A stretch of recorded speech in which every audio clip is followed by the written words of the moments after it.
Guys, हम में से अधिकतर लोग एल्बर्ट आइंस्टाइन को सबसे ज्यादा बुद्धिमान मानते हैं और उन्हीं के आईक्यू लेवल से सबके आईक्यू लेवल का कंपैरिजन किया जाता है। लेकिन क्या आपको पता है कि एल्बर्ट आइंस्टाइन खुद किसको सबसे ज्यादा बुद्धिमान मानते थे? चलो मैं आपको बताता हूं। एक बार किसी रिपोर्टर ने एल्बर्ट आइंस्टाइन से पूछा कि सबसे ज्यादा बुद्धिमान व्यक्ति होना कैसा लगता है, क्या आप बताएंगे?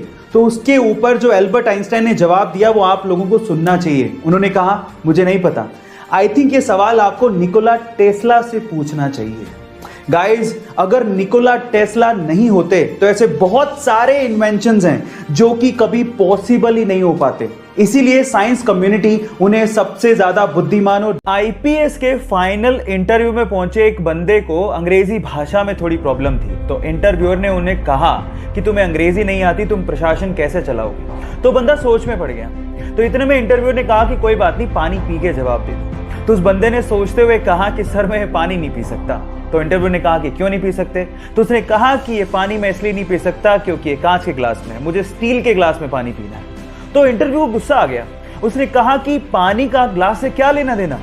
तो उस बंदे ने कहा कि सर यही तो मैं कह रहा हूं, जैसे कि पानी इंपॉर्टेंट है, ग्लास नहीं, वैसे ही मेरी कार्य शक्ति इंपॉर्टेंट है, भाषा नहीं। और फाइनली इस जवाब के बदौलत उनका सिलेक्शन हो गया। और ये रियल घटना, और उस बंदे का नाम है आईपीएस मनोज कुमार शर्मा। गाइज, आप लोगों का इसके बारे में क्या सोचना है, चैट सेक्शन में लिखना मत भूलिएगा। बहुत सी गवर्नमेंट जॉब्स के इंटरव्यूज में बड़े इंटरेस्टिंग सवाल पूछे जाते हैं आपके दिमाग को परखने के लिए, और मुझे तो ऐसे सवालों को सुनने में और उनका जवाब देने में बड़ा मजा आता है। तो चलो एक ऐसा इंटरेस्टिंग सवाल मैं आपसे पूछता हूं। मान लीजिए कि आपके पास 7 केले हैं और उन्हें आपको 8 जनों में बराबर बांटना है, लेकिन शर्त यह है कि आपको केलों को काटना नहीं है। तो अब आप ये काम कैसे करोगे, यही आपको बताना है। सोचिए, आराम से सोच लिया?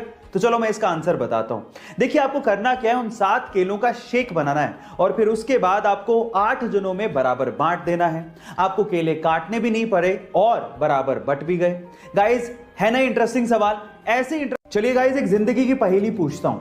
मान लीजिए कि आप कार से जा रहे हैं और भयंकर तूफान आ रहा है और आप अचानक से बस स्टैंड के सामने से निकलते हैं और वहां पर 3 लोग खड़े हैं। पहली एक बूढ़ी औरत जिसे तुरंत अस्पताल ले जाने की जरूरत है, दूसरा वो आदमी जिसने कभी जिंदगी में आपकी जान बचाई थी, और तीसरा वो व्यक्ति जिसे आप जीवन साथी बनाना चाहते हैं। अब अगर आपकी कार में सिर्फ 2 लोगों के बैठने की जगह हो तो आप किसे बिठाएंगे? ये सवाल है। आराम से वीडियो को पॉज करिए और फिर जवाब दीजिए। चलिए मैं आपको इसका आंसर बताता हूं। देखिए, बहुत सिंपल है।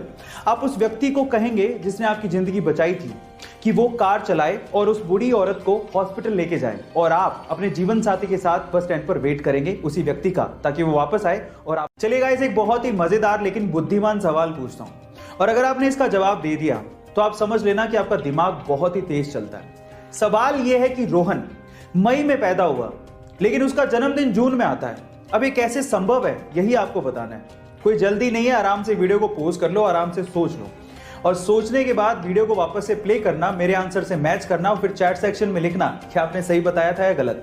पॉज कर लिया, सोच लिया? मैं बताऊं? तो चलो सुनो। रोहन मई में पैदा हुआ था। मई यूपी के हाथरस डिस्ट्रिक्ट की एक जगह का नाम है, और वो जून में जन्मदिन अपना बनाता है।